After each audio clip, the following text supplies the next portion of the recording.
कानून कहाँ बनाते हो? तुमको अगले विधानसभा के सेशन में हम कानून बना देंगे और तो इसमें पंचर करके दोनों जगह मौका देते भाई ना। तो कानून किसके लिए भाई? जनता के लिए।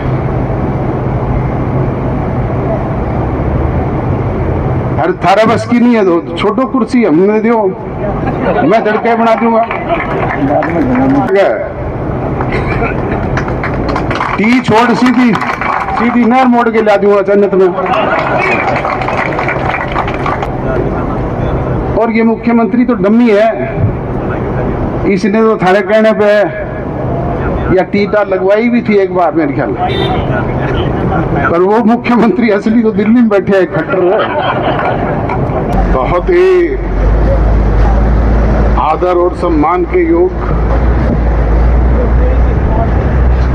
संघर्ष की धरती जैनत गांव की इस पावन पवित्र धरा पर आज 53वें दिन आंदोलनरत इस सभा में उपस्थित सभी मेरे सम्मानित पिता तुल्य बुजुर्गों, बड़ी संख्या में आई हुई मेरी माताओं और बहनों, हम उम्र नौजवान दोस्तों, कृषि प्रधान भारतवर्ष के उज्जवल भविष्य अजीज प्यारे बच्चों, पत्रकार एवं छायाकार बंधुओं, हरियाणवी संस्कृति को अपने दम पर जिंदा रखने वाले कलाकार दोस्तों जो आपका मनोरंजन भी कर रहे हैं,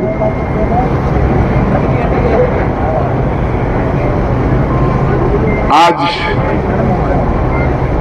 कोई भाषण देने के लिए नहीं, मैं तो अपना समर्थन सहयोग देने के लिए आप लोगों के बीच में हाजिर हुआ। भाषण तो बड़े लंबे समय से यहाँ पर चल रहे हैं, रोजाना आप सुनते हैं, रोजाना अपनी अपनी बात विभिन्न राजनीतिक दलों के लोग, विभिन्न सामाजिक संगठनों के लोग, विभिन्न खाप पंचायतों के लोग, विभिन्न और दूसरे लोग आपके बीच में देकर के गए। आप लंबे समय से संघर्षरत हैं,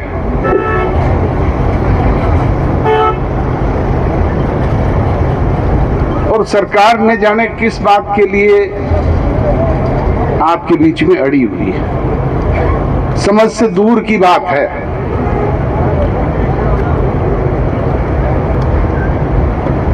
सरकार आप बनाते हैं और सरकार जिसको आप बनाते हैं वो कानून बनाती है। कानून किसके लिए बनाती है भाई? कानून जनता के लिए बनते हैं, जनता के हित के लिए बनते हैं।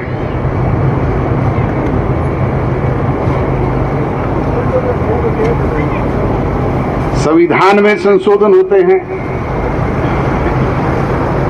कानूनों में परिवर्तन होते हैं, और कोई नई बात नहीं, रोजाना होते हैं। आप लोगों के सामने एक नहीं अनेक ऐसे उदाहरण हैं, किस किस का उदाहरण दूं, परंतु ये सरकार पता नहीं किस बात के लिए वाजिब है।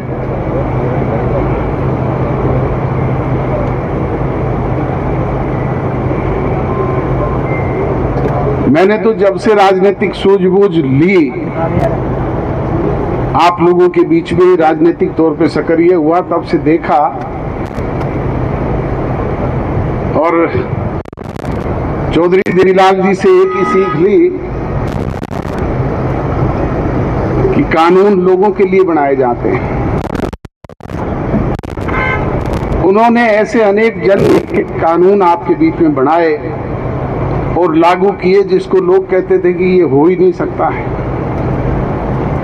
वो उन्होंने करके दिखाया कि नहीं दिखाया?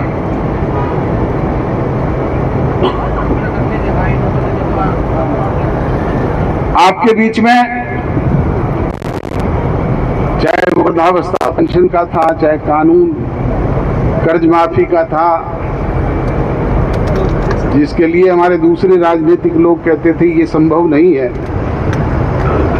1987 का समय था, मैंने तो उनके साथ उस वक्त उंगली पकड़ के राजनीति सीखने का काम किया था। वो मुख्यमंत्री बने और मुख्यमंत्री बनकर के मोरनी हिल्स, हरियाणा की पहाड़ियां जहां शुरू होती है वहां पे एक जगह है, वहां पे गए। जब मुख्यमंत्री जाता है तो स्वाभाविक है पूरा अमला वहां पे गया। उनसे पहले चीफ मिनिस्टर थे चौधरी बंसीलाल जी, उनके चीफ सेक्रेटरी होते थे RS वर्मा जी, वो भी वहां पे गए। उन्होंने कहा कि कल विधानसभा का सेशन है और मेरी घोषणा है कि मैं 100 रुपये वृद्धावस्था पेंशन बुजुर्ग के लिए लागू करूंगा और 10,000 रुपये तक के सहकारी बैंकों के कर्जे माफ करूंगा। इसके लिए फाइल तैयार करके ले आओ। वो वरिष्ठ IAS अधिकारी थे, हरियाणा प्रदेश के चीफ सेक्रेटरी थे, कानून समझाने लग गए। इसमें ये पेचीदगियां हैं जी, वर्ल्ड बैंक की दिक्कतें हैं जी, ये जी वो है जी। वो बोले वर्मा मुझे नहीं पता भाई क्या है क्या नहीं है, मैंने तो जनता जनार्दन से वायदा किया और जनता जनार्दन ने मुझे एब्सोल्यूट मेजोरिटी दी है, ताकत दी है। तो ताकत से कानून बनते हैं। मैं हरियाणा प्रदेश की विधानसभा में कल ये कानून बनाऊंगा, लागू करूंगा, सिग्नेचर करना तुम्हारा काम है। तो फिर कोई नुक्ताचीनियां समझाने लग गया तो उसको कहा कि अच्छा एक काम कर, ये फाइल तो छोड़ दे और बाहर एक BS ओझा नाम का अधिकारी और बैठा है, तू इस्तीफा लिख जा, उसे दे, वो तेरी जगह कर देगा।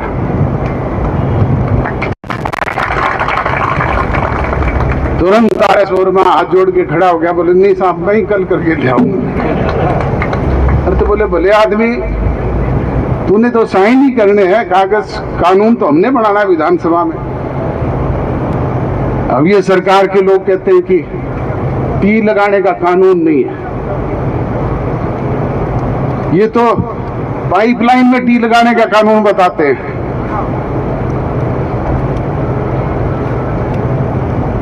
राजस्थान में एक बहुत बड़ी नहर जाती है हरि के पतन से, आजकल उसे इंदिरा गांधी कैनाल कहते हैं, पहले राजस्थान कैनाल कहते थे। उसमें हरि के पतन से लेकर के राजस्थान तक कोई पंचर नहीं है, कोई मोगा कोई माइनर उसमें से नहीं निकला हुआ। चौधरी ओम प्रकाश चौटाला जी चीफ मिनिस्टर थे, हमारे उस राजस्थान कैनाल की जड़ में बणी, नथोर, बचेर, बहुत सारे गांव हैं जो पानी पीने के लिए भी तरसते थे। पीने के लिए भी पानी, ना नीचे का पानी मीठा था और ना हरियाणा की भाखड़ा का पानी वहां तक पहुंचता था। राजस्थान में इरिगेशन मिनिस्टर थी कमला वर्मा। ओम प्रकाश चौटाला जी ने उसको फोन किया कि कमला, हमारे गांव के लोग इस इतनी बड़ी नहर की जड़ में प्यासे बैठे हैं, पीने का पानी उनके पास नहीं है भाई। वो बोली जी ऐसा तो कोई प्रावधान ही नहीं है। कि प्रावधान कौन बनाएगा भाई? राजस्थान की विधानसभा में तू बना दे, हरियाणा की विधानसभा में मैं बना दूंगा।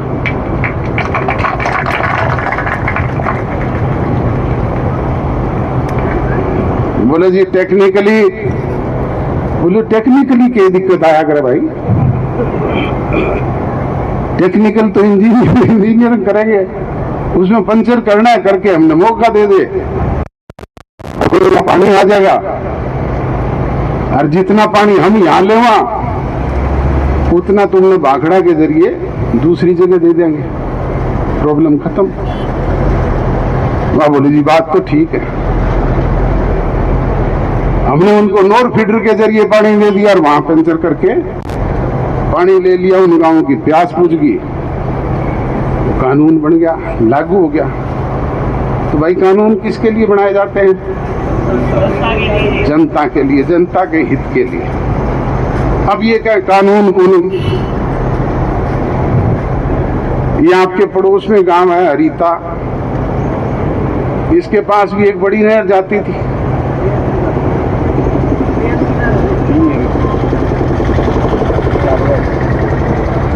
चौधरी बंसीलाल ने कानून बना रखा था कि इस नहर में पंचर नहीं हो सकता, इसमें मौका नहीं लग सकता। मैं भिवानी का सांसद बना, हरीता, शाड़वा, दूसरे आस पड़ोस के दूसरे गांव के लोग मेरे पास आए, वो बोले जी नहर की जड़ में बैठे हैं और प्यासे बैठे हैं, हमने पानी को नहीं। मेरे वही चौधरी देवीलाल जी वाली बात, चौटाला साहब वाली बात ध्यान में आई। मैंने चीफ इंजीनियर को बुलाया, मेरे को भाई इसमें इन गांवों को मौका दे दे। वो बोले जी ये तो कानून दे नहीं सकते, वो कानून कौन बना हुआ है? बोले जी कानून तो आप बनाते हो, तुमको अगले विधानसभा के सेशन में हम कानून बना देंगे और तो इसमें पंचर करके दोनों जगह मौका देते भाई। मौके दे दिए, पंचर हो गया, पानी लगने लग गया। गांव के लोग जिनमें बाजरा भी को नहीं आया करता, वहां धान हुआ को नहीं हुआ। तो कानून किसके लिए भाई? जनता के लिए।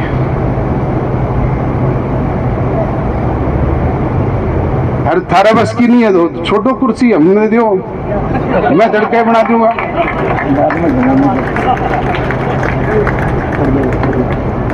24 घंटे भी कौन लगा है?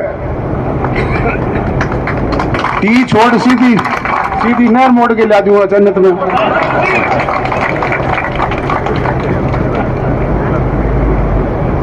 तो कानून तो भाई सरकार लोगों के लिए बनाती है, जनहित में बनाती है। ये तो बिना मतलब की एक जिद लगाए हुए बैठे हुए। और ये मुख्यमंत्री तो डम्मी है, इसने तो थारे कहने पे या टीटा लगवाई भी थी एक बार मेरे ख्याल, पर वो मुख्यमंत्री असली तो दिल्ली में बैठे है, खट्टर है, और उसका सरकार चलावा कोई खुल्लर। ये खट्टर खुल्लर की सरकार है, इसकी सरकार को नहीं। हो तो ये तो स्टैंप है एक। मैं तो अनेक बार भाषणों में कहता हूं भाई अब बदलाव का समय है और बदलाव करने की जरूरत है। बदलाव कौन करता है? बदलाव जनता जनार्दन करती है, आप लोग करते हैं। ऐसे डम्मी लोगों को बदलो। हमारे पड़ोसी मुल्कों में आप लोगों ने देखा है, श्रीलंका में इसी तरह की सरकार चल रही थी, वहां के लोग संगठित हुए, नौजवानों ने अंगड़ाई ली, रातों रात सरकार के लोगों को न केवल खदेड़ने का काम किया बल्कि अपनी मनचाही सरकार बनाई। आपका पड़ोसी देश बांग्लादेश है, वहां पे इसी तरह की सरकार चल रही थी, लूट खसूट के। नौजवानों ने अंगड़ाई ली, लोग इकट्ठे हुए, रातों रात न केवल उस सरकार को बदलने का काम किया बल्कि उनको देश छोड़ने पे मजबूर करने का काम भी किया। आपका छोटा सा पड़ोसी देश है नेपाल, वहां पे भी इसी तरह के हालात बने। नौजवान संगठित हुआ, लोग उनके साथ लगे। आज 39 साल का प्रधानमंत्री वहां पे मुल्क पे राज कर रहा है। और ना केवल उन लोगों को देश छोड़ने में मजबूर किया, बल्कि सड़कों पे दौड़ा दौड़ा करके पीटने का काम भी किया। मैं तो अनेक बार कहता हूं कि भाई ये जो बैठे हैं इनको सड़कों पे दौड़ा दौड़ा करके पीटना पड़ेगा, तब जाकर के ये पेंडा छोड़ेंगे, और इसके लिए हमें संगठित होना पड़ेगा। तो आज जरूरत है संगठित होने की। आप लगातार संगठित होकर के ये संघर्ष कर रहे हैं। निश्चित तौर पे इस संघर्ष का परिणाम आपके हक में आएगा। कोई भी ताकत इसे रोक नहीं सकती। ये तो डमी सरकार है। पता नहीं कैसी कैसी सरकारें घुटनों के बल पे चल करके आपके लोगों के बीच में आई है।